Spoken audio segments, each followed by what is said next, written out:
Well, welcome to another episode of Talking with Apples. Today we're actually out in Mountain View, Sunnyvale, in California, um, and yeah, we will be doing a podcast with Arthur Thompson, who is part of the Firebase team, which is really awesome. So today we're going to definitely be talking about Firebase, a little bit of Android, and yeah, let's see where the conversation goes. So yeah, Arthur, maybe you can introduce yourself. Like, Yeah. what do you do on the Firebase team? My name is Arthur Thompson, as you said. I work on the DevRel team for Okay, Firebase. awesome. I've been doing Firebase now probably for 6 years or so. And basically, my team, we do content, videos, blog posts, podcasts. Yeah, So we do content to help people understand how to use Firebase, and in general, from a Firebase perspective, we want to make sure people can do, have successful apps, monetize their apps, and we think Firebase is a good way to do that. yeah, no, for sure. I mean, like, yeah, I'm obviously a Firebase GDE also. So I've been working on Firebase also for a very long time, since Right, the good right, old days right. of real-time database. Real-time database, yeah. So it's been an awesome journey so far. But like, yeah, I think today we'll maybe just start off with kind of like something that I've been talking to a lot of people about within Right. the Firebase community and people that are using Firebase, which is Firebase UI emulators. Right. I think it's a really, really cool product. It's a very good addition to Firebase. Yep. So maybe you can maybe just explain what it is for our audience, and then yeah, maybe we Sure. can just deep dive into it after that. So the Firebase emulator suite is part of the Firebase CLI.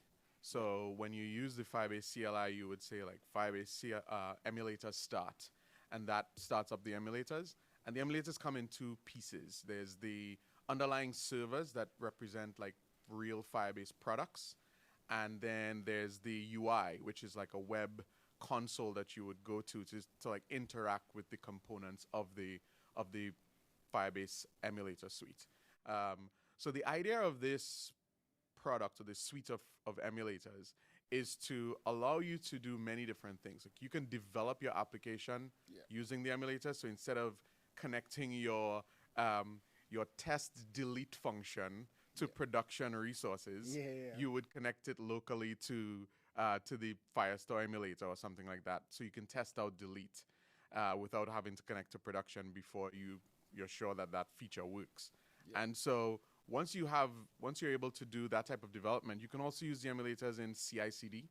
So if you have some type of CI/CD that runs when you push to your repository, those emulators can be spun up so that you can do things like integration tests. Yeah. And then finally, I think the emulators provide a way for you to collaborate, or at least for each developer on your team to be able to do their own work. Yeah. So because we're not using the same production environment, when I start up Firestore and I delete a bunch of documents, that doesn't impact you at all who's working on your own emulator. So it allows for like parallel development of features. Yeah, no, I mean, you hit the nail on the head over there, because I think like back in the days when we all started Firebase, we were creating like multiple projects. projects, Yeah. yeah. We had like a test project and a production project. Right. In the real time database, we had like pretty much you could have split DBs and stuff in there. Right. So that was kind of like something that was cool and could help. So you just had a different URL, and then I guess like within your code specifically of your application, you could swap it out with like swap it Android. out, You yeah. could use like different flavors or something like Correct. that.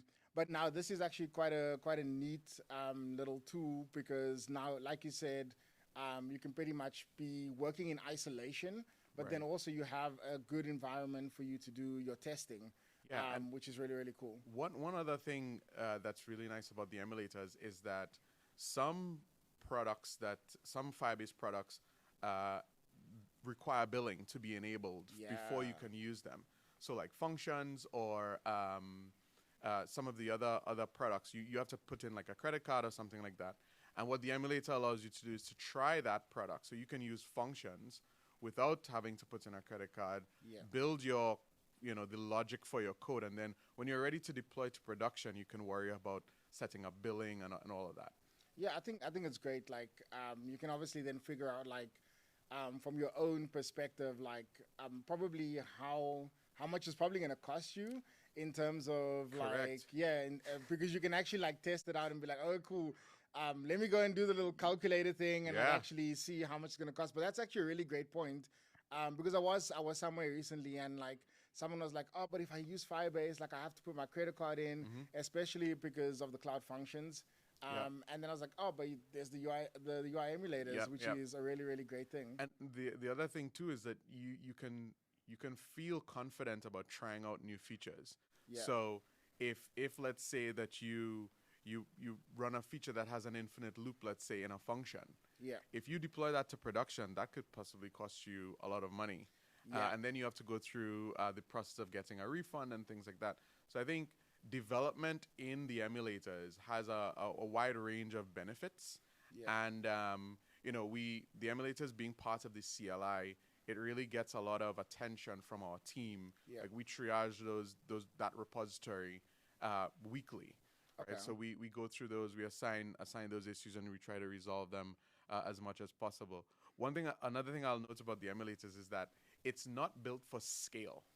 Yeah, So we've seen a few people like mention like, "Hey, I'm using the emulator, and it's only allowing me to create 10,000 Firestore documents." yeah, And I mean, we would love to support more than that, yeah. but that's really not the purpose of the emulators. Exactly. And so while we probably try to raise that limit as we go along, it's just not a priority. Like we want to make sure that we can allow people to test logic far more than scale. I think Yeah, Firebase is pretty good at being scalable. yeah, I don't think you have to worry too much about whether Cloud Functions is going to scale or Firestore is going to scale. yeah. The thing is your logic in your Working app working correctly. correctly Yeah. and not doing something that you don't expect. Exactly. I think a lot of the time when I also speak to people, I'm like, please do not just like put this in a Docker container because everybody's like, ooh, do I actually now have to use Firebase like in like the production version on the dashboard? That's right. Yeah, And then yeah, I'm yeah. like, please don't put it in a Docker container and It's- try and scale it yourself because it's probably gonna go wrong. Yeah. Like at some point, and then you're gonna come back and say, oh, I should have just done it. But then it's like it's pretty much your infrastructure already, right? Like. So yeah, it's probably better to just have Google Cloud, which is the underlying part of Firebase. That's right. That's right. To just help you scale because yeah, that's probably a better Yeah, solution. we've seen some people try to do that, like Yeah. put the emulators in a container. And the thing to note is that the emulators are all in memory. Yeah. So all of the data, if you don't explicitly export the data from the emulator, Yeah. it's going to be lost if you shut down the emulator and start it again. Exactly. So it's really not built for production. It's built for development and for testing.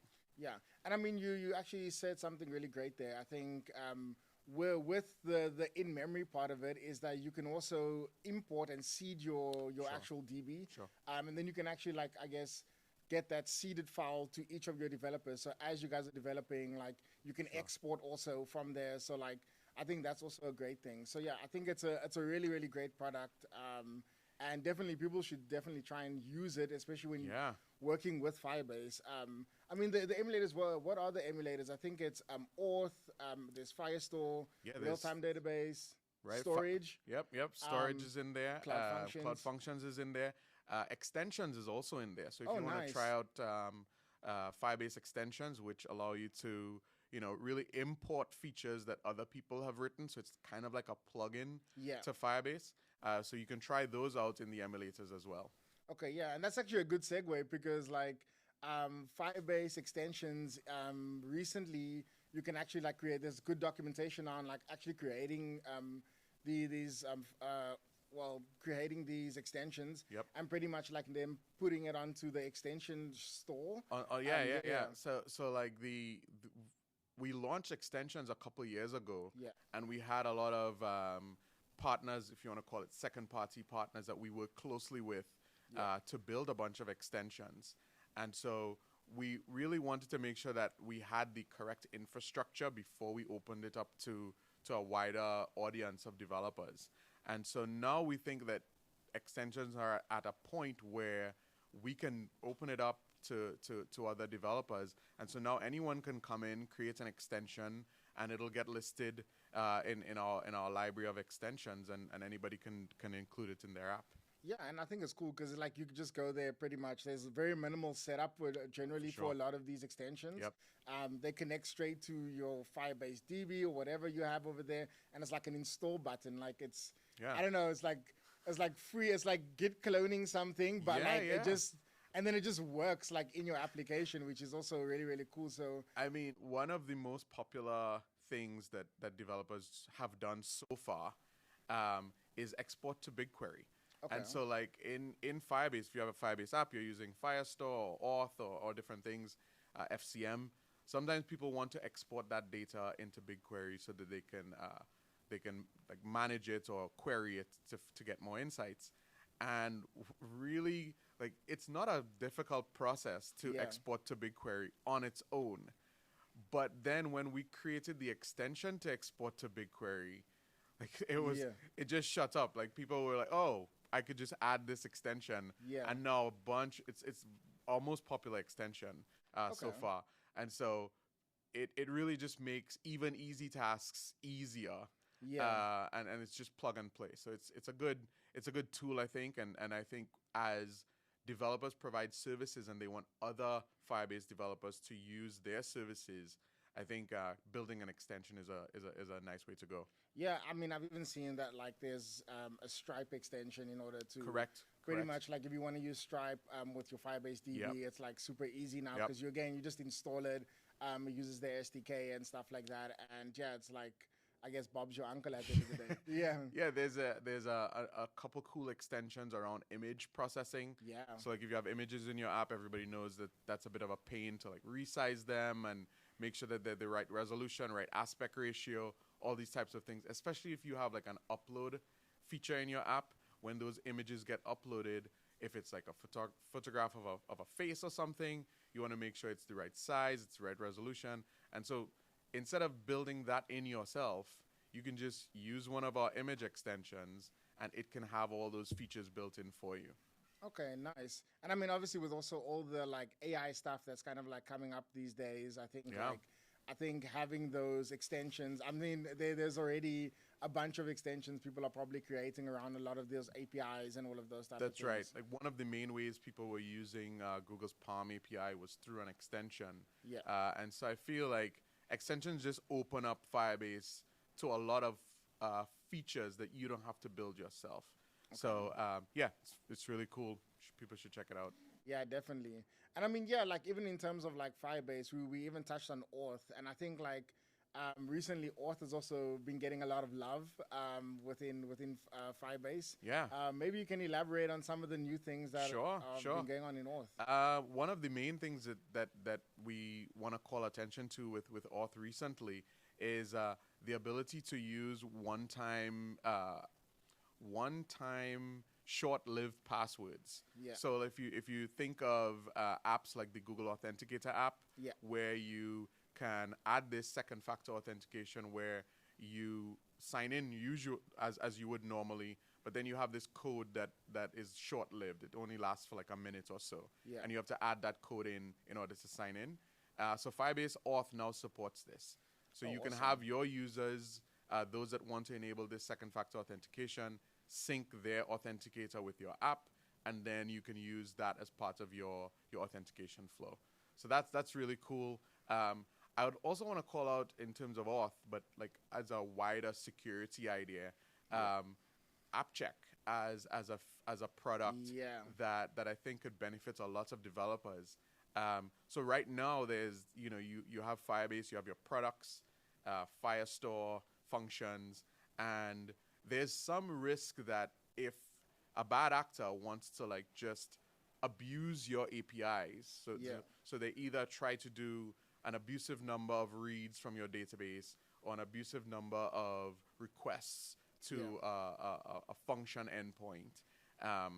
You are responsible for securing that and preventing that abuse. Exactly. And so AppCheck allows you to limit that abuse and make sure that requests that come to your limited resources or your paid resources like Firestore and functions, you can limit those to only come from applications that are tested. And we use the normal attestation process for Android, iOS, think of reCAPTCHA and things like that for web. And so once your clients are attested, then their requests are sent through. But like someone who's just scripting something from a terminal, they're not going to be able to get through because of the protection of AppCheck.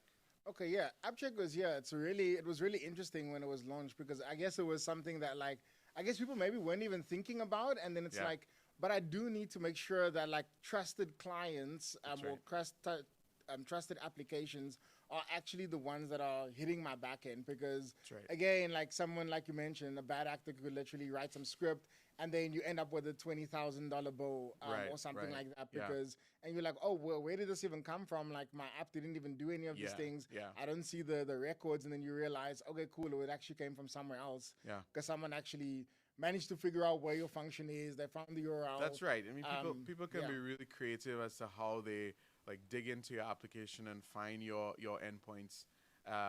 They can use sniffers and things like that to over Wi-Fi and things and stuff like that. So it's really important that you take as many steps as possible to protect your resources. And as we were talking about auth, so auth is now also part of the AppCheck portfolio. So you can restrict people who can like use SMS, for example, for authentication, which we've seen some people use as an attack vector. So instead of people just being able to repeatedly sign in and request SMS messages for confirmation, that can now also be protected by AppCheck. Okay, that's really cool. Yeah, because I mean, social engineering is a thing. That's right. And like, I think people kind of also need to just know that like, if this thing is coming from like, I mean, you need to know also like that something is obviously coming from a bad actor, and you need to be able to protect your own backend because I mean, obviously, there's depending on what you're doing, if you're like in payments or something, or you're in something where like you I don't know, I guess you have people's money and stuff like that, right? Like you know, you don't want to be like doing anything too crazy and like putting stress on your environments and stuff like that. Also, yeah, you really want to like use the products in the way that they're meant to be used.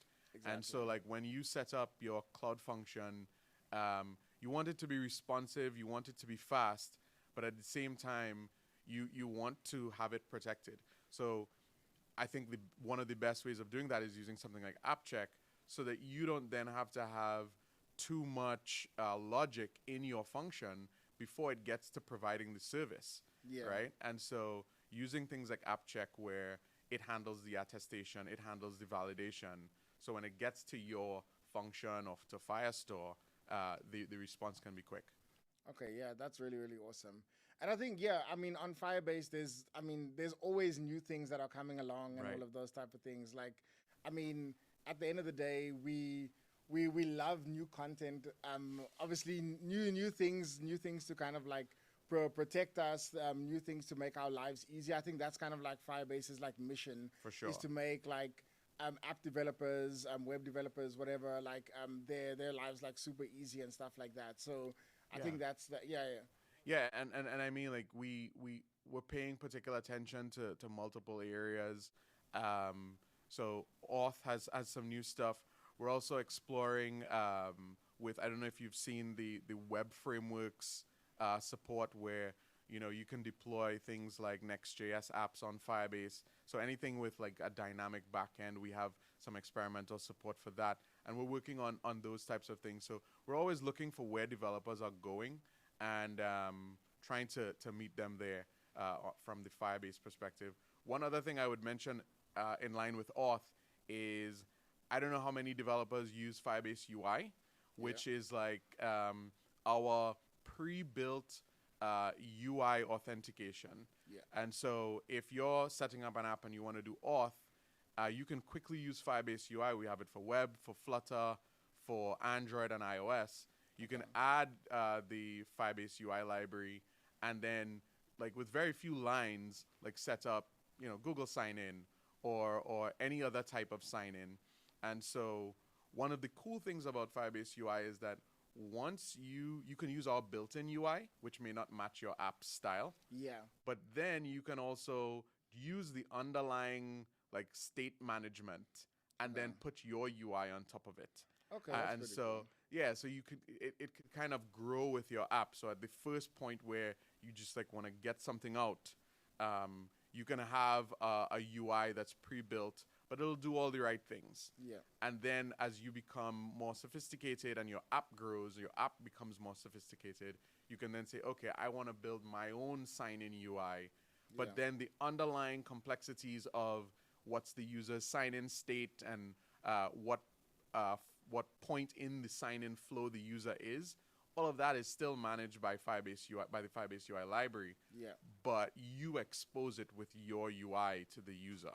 So in terms of authentication, I think that's another thing that some people know about, but I think more people could use, both in terms of using it fully with the built-in UI, but then also using the underlying bits even with their custom UIs on top. Yeah, I think like because I mean that's state management and trying to figure out like how it actually works and going from different two-factor authentication methods and all of that Correct. can also be a lot trickier than people think it is. That's So right. That's right. potentially this is definitely something that could potentially just help people, especially if they just want to slap their own UI on top of it and all Yeah, of those type yeah. of things. But Yeah, yeah, and it also means like it's not that developers can't do it. Yeah. I'm sure that developers are very capable of building their own auth handling system. It's just really time management where do I want to spend my time building features or do I want to spend my time building a sign-in screen? Yeah. And, you know, a good sign-in flow is important, but it doesn't, like, it's not going to make or break your application. Yeah. You should focus on your features and the things that makes your app successful. No, 100%. And even talking about success is that like one of the things I'm really interested within Firebase, because Firebase has, I think, like 19 products. Yeah, 20 20 products, now. yeah. Okay, nice. We're increasing it as we go. But I mean, yeah, I think like one of the section that I really like about Firebase is the section with Crashlytics, Test Lab, performance monitoring, and all of Right, those type right, of right, things. right, yeah. And one of the things that's really great that recently was launched in terms of like app quality is the Crashlytics integration into Android Studio. Yeah. I've been testing it out, and it really does help. When you pretty much like now you don't have to go to the console itself. You literally log into Android Studio. Yeah. You go have a look at all of the crash that have come through. And well, what's nice, obviously, where I have used it is that we have the Jira integration. So when you need to pick up a Jira ticket, you're like, oh, okay, cool. And you just go into you literally log into like app quality at the bottom, and you can go see exactly, literally click on the line of code, and it literally takes you there. Yeah. Instead of trying to have to navigate your whole way through the console and all of those type of things. So yeah, maybe you can chat a little bit about that. Yeah, I mean the Firebase console, the magic that happens with Crashlytics, which is really like the combination of multiple crash reports to try to alert you of trends or maybe what the user was doing before they got up to the crash. I think all of that is still valuable. So I don't think we need to abandon the console. No, of course not. Yeah. But like having the crash right there inside of Android Studio just makes it so easy to like click, and Android Studio will respond to that and take you to where the crash happens. Yeah. And you can like, you know, really resolve the issue with all of the context. You have the crash and the stack trace there, and then you have like the code on the other side. I think it's really valuable. No, 100%. Now you guys just need to do Xcode. Get the Xcode integration, and that would be awesome. I think that's above my pay grade for sure. Yeah. But yeah, we want to put as many features as close to developers as we can. Yeah, no, 100%. And I mean, even with Test Lab these days, I think like with all these new devices that are coming out, like we see now foldables are kind of like making a really big impact. So developers have to like think about these larger screens and stuff like that on Android specifically. Yeah. Tablets are becoming a thing in Android now also. And I think also Test Lab over time like has actually improved a lot. Also, it's given like, I remember there only being like two. Like you could do 2 runs per day, and now you can do a lot more. So yeah. Yeah, I think another feature about Test Lab that I think some people don't utilize enough is the video. So like Yeah. in test lab, when you have your test run, you can view video playback of that like the lead up to the crash or the lead up to the issue, whatever it might be. So when the test runs, you get like a video playback of how that test went. Yeah. And I think that is super valuable, where you could evaluate not just the thing that you were testing, but maybe something else happened that you didn't expect when you Yeah. review the video. So yeah, I think test lab having more devices, and then also more configurations, so you can develop a matrix and plug that in. And I think we could do a better job of maybe making that more pluggable, similar to the way it is with Crashlytics in places like Android Studio and things like that. But yeah, we're definitely thinking about that. Yeah, that's really, really awesome. And definitely that integration will be very, very valuable, I guess, to developers. Yeah. But yeah, I think we're at time Okay. for our session, but it was amazing talking to you. Sure. And hopefully we can do it again sometimes. Yeah. Yeah, maybe Yeah, you can maybe come visit me in I South can come Africa. visit you in South Africa, Yeah, for sure. and then definitely we can do another one.